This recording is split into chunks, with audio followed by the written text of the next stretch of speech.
Hello friends, आपके अपने YouTube channel Amisha Kaushik पर आप सभी का फिर से स्वागत है एक नई वीडियो में।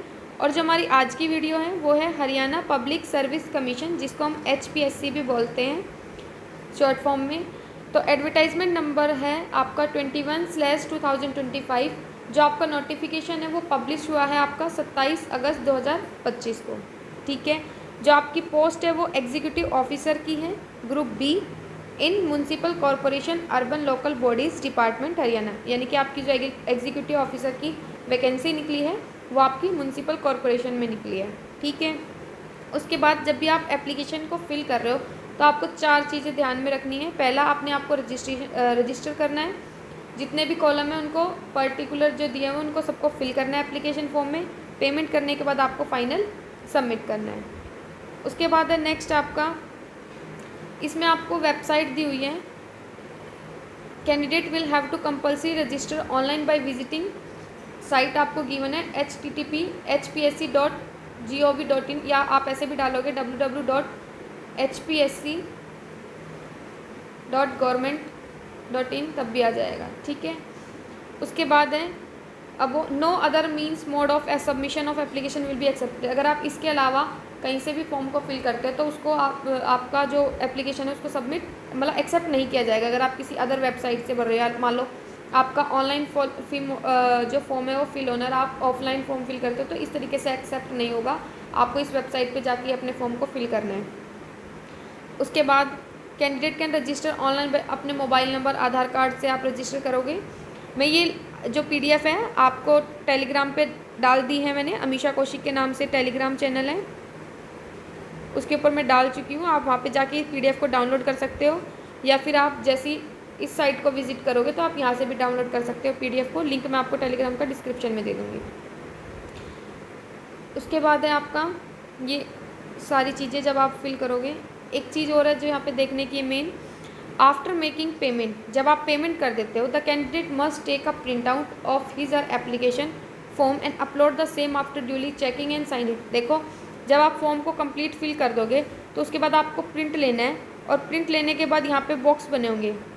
ठीक है, जैसे आपने अगर आपने हरियाणा का मतलब HSSC Haryana staff selection commission में CT का एग्ज़ाम दिया था, तो CT के एग्ज़ाम में भी सेम यही था कि जब आप फॉर्म को कंप्लीट फिल कर देते हो तो उसका प्रिंट निकालना था। प्रिंट निकालने के बाद नीचे चेक बॉक्स थे, आपको पूरा फॉर्म मतलब जब आप भर रहे हो तो आपको चेक करना है कि जो आपने डिटेल्स दी हैं वो सही है। अगर सही है तो आप नीचे साइन करेंगे, जैसे मान लो आपका जो भी नाम है वो साइन करने के बाद आप उसकी दोबारा से फ़ोटो स्कैन करोगे और उसको अपलोड करोगे। ठीक है, ये चीज़ इसने बोल रखी है कि जब भी आप पेमेंट करें तो पेमेंट करने के बाद आपको फॉर्म का प्रिंट आउट लेना है, उसको से मतलब चेक करना है, चेक करने के बाद उसके ऊपर साइन करके आपको सेम उसी को अपलोड करना है। ठीक है, तो फॉर्म को बहुत ध्यान से भरना, क्योंकि इसमें अगर एक बार आपने कोई गलती कर दी तो आपके पास कोई करेक्शन पोर्टल का ओपन नहीं होगा, तो आप कोई भी करेक्शन नहीं कर सकते हो। ठीक है, और फॉर्म भी रिजेक्ट कर दिया जाएगा आपका अगर आप कोई भी गलत इन्फॉर्मेशन भरते हो तो बहुत ध्यान से इस फॉर्म को फिल करना। ठीक है, उसके बाद है ये आपकी ऑफिशियल वेबसाइट दे रखी है, इस पर जाके विज़िट कर लेना। नेक्स्ट है, यहाँ से है आपका पोस्ट, अभी मैंने आपको बताया एग्जीक्यूटिव ऑफिसर की ग्रुप बी की है, म्यूनसिपल कॉरपोरेशन में है। अब आपकी यहाँ पे बता रखी है वैकेंसीज, तो देखिए जनरल कैटेगरी में आपकी 3 वैकेंसी है, BCA में आपकी 1 वैकेंसी है, EWS में आपकी 1 है, टोटल आपके पास 5 वैकेंसी है। अब जैसे जो लोग BCB में आते हैं या SC ST से बिलोंग करते हैं, अब उनके लिए वैकेंसी नहीं है, तो सीधी सी बात है वो किस में अप्लाई करेंगे, UR में, अनरिजर्व कैटेगरी में, क्योंकि आपकी यहाँ पे कोई भी वैकेंसी नहीं दी गई है। तो जब आप UR से फॉर्म को फिल करोगे तो आपको UR की ही कट ऑफ पास करनी पड़ेगी और UR वाली ही पेमेंट करनी पड़ेगी। ठीक है, क्योंकि इसमें आपकी वैकेंसी नहीं है। तो जिन लोग मतलब जब हम UR का मतलब ही क्या होता है, अनरिजर्व, मान लो कोई भी कैटेगरी का बच्चा है वो UR से फॉर्म को फिल कर सकता है। तो जिन लोगों की वैकेंसी नहीं है और जो फॉर्म फिल करना चाहते हैं तो वो अपना UR से भरेंगे। उसके बाद यहाँ पे एप्लीकेशन दे रखी है, 29 अगस्त से शुरू हो चुकी है आपकी, क्लोजिंग डेट आपकी 18 सितंबर रहने वाली है। 5 बजे तक ही आप फॉर्म को फिल कर सकते हो, और फीस डिपॉजिट भी आपकी 5 बजे तक ही होगी, सेम 18 सितंबर तक ही। उसके बाद है क्वालिफ़िकेशन, ये तो मैंने आपको बता दिया क्लोजिंग ओपनिंग डेट का। कैटेगरी सेम वही चीज़ दे रखी है। उसके बाद आती है आपकी एजुकेशन क्वालिफिकेशन। तो एजुकेशन क्वालिफिकेशन में post graduate in any subject, आपने पीजी की हो किसी भी सब्जेक्ट में, मतलब किसी भी कोर्स से किया हो तो आप एलिजिबल हो। और जो लोग ग्रेजुएट हैं तो उनके लिए क्या है, ग्रेजुएट इन लॉ। जो बच्चे ने ग्रेजुएट कर रखे लॉ के अंदर और उसके अभी पीजी नहीं है तो वो तो एलिजिबल है फॉर्म को फिल करने के लिए। उसके अलावा आपको पीजी ही होना चाहिए, और पीजी आप किसी भी सब्जेक्ट में कर सकते हो, मतलब किसी भी फील्ड में कर सकते हो, वो लोग एलिजिबल है इसके लिए। ग्रेजुएशन में सिर्फ लॉ वाले बच्चे। Preference shall be given to those with the diploma in higher officer course in local government. आपको बता दें कि जो प्रेफरेंस दी जाएगी वो उन लोगों को दी जाएगी जिनके पास डिप्लोमा होगा हायर ऑफिसर का, वो भी लोकल गवर्नमेंट बॉडीज़ का। ठीक है। नॉलेज ऑफ हिंदी या Sanskrit up to matric subject और हायर एजुकेशन, आपने मतलब हिंदी या संस्कृत में से एक सब्जेक्ट पढ़ा हो, या तो 10th में या फिर हायर एजुकेशन के अंदर। जो आपका पे स्केल रहने वाला है उसमें देख लो, ये आपका पे स्केल है, प्लस में 5400 रुपये आपको ग्रेड पेड भी दी जाएगी। ठीक है। The qualification of these post are per as the relevant service regulation, the candidate should ensure that they possesses the qualification mentioned in the advertisement. No claim of any candidate regarding equivalent qualification would be considered. जो इसमें बोला गया है ना वही होनी चाहिए, मतलब पीजी है तो पीजी होनी चाहिए, इसके इक्विवेलेंट वाला सिस्टम नहीं चलेगा। मतलब कई बार ऐसे होता है ना कि कुछ पोस्ट में बोला जाता है कि ग्रेजुएट हो या इसके इक्विवेलेंट हो, 10th हो या इसके इक्विवेलेंट हो, 12th हो, तो वो चीज़ नहीं है। जो क्वालिफिकेशन यहाँ पे मेंशन की है वही होनी चाहिए। ठीक है। उसके बाद है आपका क्लोजिंग डेट, मैंने बता दिया 8 सितंबर रहने वाली है आपकी। No certificates or document issued after the closing date will be accepted by the commission at any stage of selection process. यानी कि आपकी 18 सितंबर लास्ट डेट है, तो 18 सितंबर से पहले ही आपने ग्रेजुएट की हो या पोस्ट ग्रेजुएट की हो या एज मांग रखी है, वो मतलब कोई भी डाटा है, जो इतना भी डाटा आपको फॉर्म में फिल करना है वो कंप्लीट होना चाहिए आपका 8 सितंबर से पहले का। आपने क्वालिफिकेशन जो भी की है, आपकी एज है, वो सब 18 सितंबर से पहले की होनी चाहिए। उसके बाद का आपका कोई भी सिस्टम नहीं होगा कि बाद में आपकी ग्रेजुएशन पास हो रही है पोस्ट ग्रेजुएशन तो वो वैलिड नहीं होगा, आपका फॉर्म रिजेक्ट हो जाएगा, ध्यान रखें। उसके बाद है आपकी फ़ीस। एप्लीकेशन फ़ीस के बारे में बता रखा है।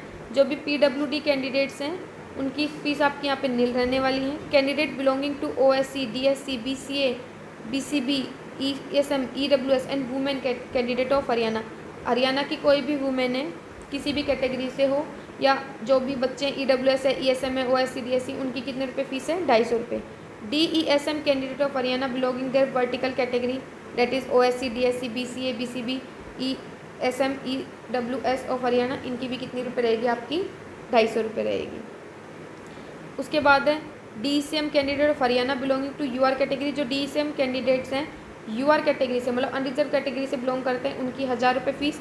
और जितने भी कैंडिडेट बाकी बच गए, मतलब जर्नल और UR के ही बचे हैं, उनकी भी आपकी 1000 रुपये रहने वाली, जो मेल कैंडिडेट है।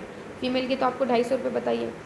Fees once paid will not be refunded, एक बार फीस पेमेंट कर दी तो आपकी कोई भी रिफंड नहीं होगी। Application without prescribe fee shall be summarily rejected, अगर आपने फ़ीस पेमेंट नहीं करी है तो आपकी जो एप्लीकेशन है उसको रिजेक्ट कर दिया जाएगा। Fees one paid shall not be refundable under any circumstances. ठीक है, एक बार जो आपने फ़ीस भर दी है वो आपकी रिफ़ंड नहीं होगी। या आपको एग्ज़ाम के बारे में बता रखा है कि आपकी जो भी कैंडिडेट है ई एडमिट कार्ड आएगा, जो भी आप एप्लीकेशन में फॉर्म फिल करोगे रिटर्न एग्जामिनेशन के लिए, ये सारी डिटेल है। एज क्राइटेरिया देख लो एक बार आप।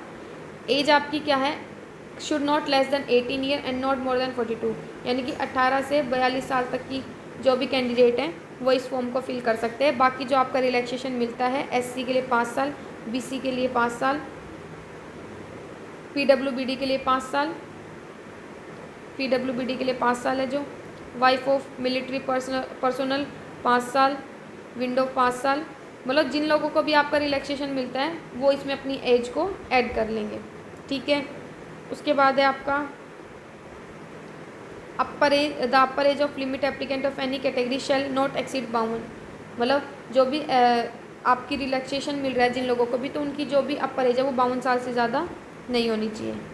एविडेंस ऑफ एज, आपका जो एज का एविडेंस मांगा जाएगा वो मेट्रिकुलेशन सर्टिफिकेट और equivalent academic certificate, there too is the only acceptable document of evidence as.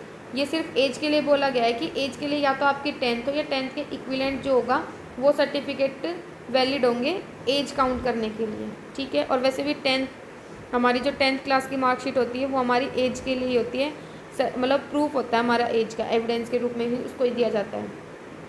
उसके बाद आपकी कोई भी क्वेरी है तो आप इस नंबर पे कॉल कर सकते हो या इस ईमेल के थ्रू आप बात कर सकते हो, कम्युनिकेट कर सकते हो, ठीक है।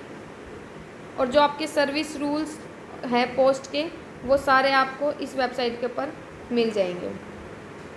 आपका मोड ऑफ एग्जामिनेशन बता रखा है। Generally the commission has 3 stage recruitment process, that is screening test followed by subject knowledge test and interview, ठीक है। आपका स्क्रीनिंग टेस्ट होगा, ये सब्जेक्ट नॉलेज टेस्ट होगा और इंटरव्यू होगा।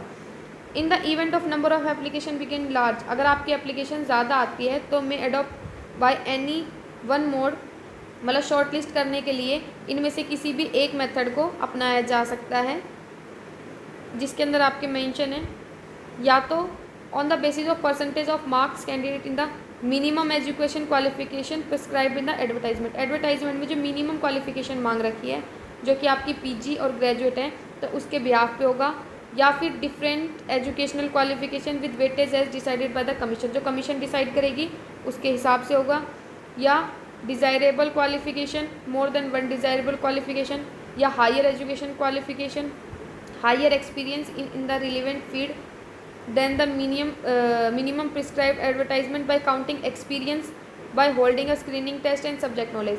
तो इनमें से बोर्ड या जो कमीशन है वो अपने हिसाब से किसी भी मेथड को यूज़ कर सकता है, ठीक है। अगर कमीशन बोलता है कि हम स्क्रीनिंग टेस्ट लेंगे तो आपको OMR शीट का एग्ज़ाम देना होगा, तो OMR शीट में आप अपने जो भी सर्कल है उसको ढंग से भरें, क्योंकि इसमें आपका मैनुअली चेकिंग का कोई भी प्रोविज़न नहीं है। उसको अगर आप ढंग से फिल नहीं करते तो सीधा रिजेक्ट कर दिया जाएगा। OMR शीट को प्रोविज़न नहीं है आपका मैनुअली चेक का, और आप क्लेम भी नहीं कर सकते रीचेकिंग और मैनुअली के लिए। सेम वही है आपका, अगर सब्जेक्ट नॉलेज का टेस्ट होता है तो ना ही आप रीचेकिंग करवा सकते हो ना ही आप रिवैल्यूएशन करा सकते हो, ठीक है। यहाँ पे मेंशन है no request for rechecking on revaluation of answer sheet, ठीक है।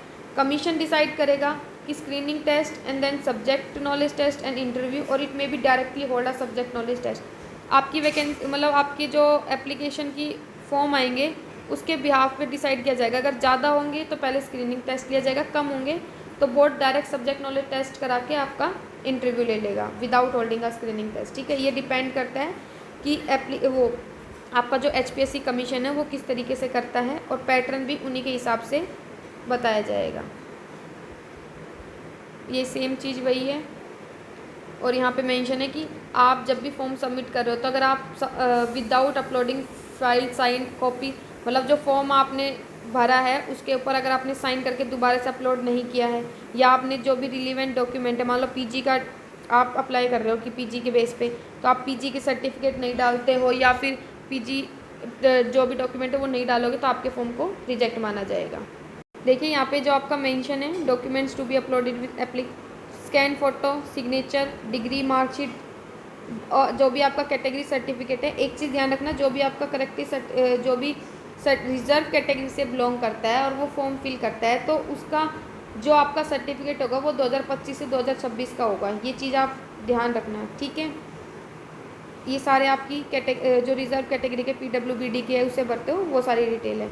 उसके बाद है आपका Aadhaar card, Haryana residence domicile, experience certificate अगर आपके पास होगा तो, NOC for department, scan copy of proof having work on ad hoc contract, मतलब आप कोई भी एक्सपीरियंस डालते हो तो उसका आपके पास प्रूफ होना चाहिए, ठीक है। डिसेबिलिटी सर्टिफिकेट, ये सारी चीज़ें, ये फिर वही है आप इंडिया के होने चाहिए। रिजर्वेशन ये आपको पूरा बता रखा है, ये सारी चीज़ें, ठीक है। और लास्ट में है आपका विड्रॉल एप्लीकेशन, तो आपकी कोई भी ऐसी रिक्वेस्ट नहीं है कि आप फॉर्म को फिल करने के पास विड्रॉ कर सको, ठीक है। तो आज की वीडियो में इतना ही, और वीडियो में लास्ट तक बने रहने के लिए थैंक यू।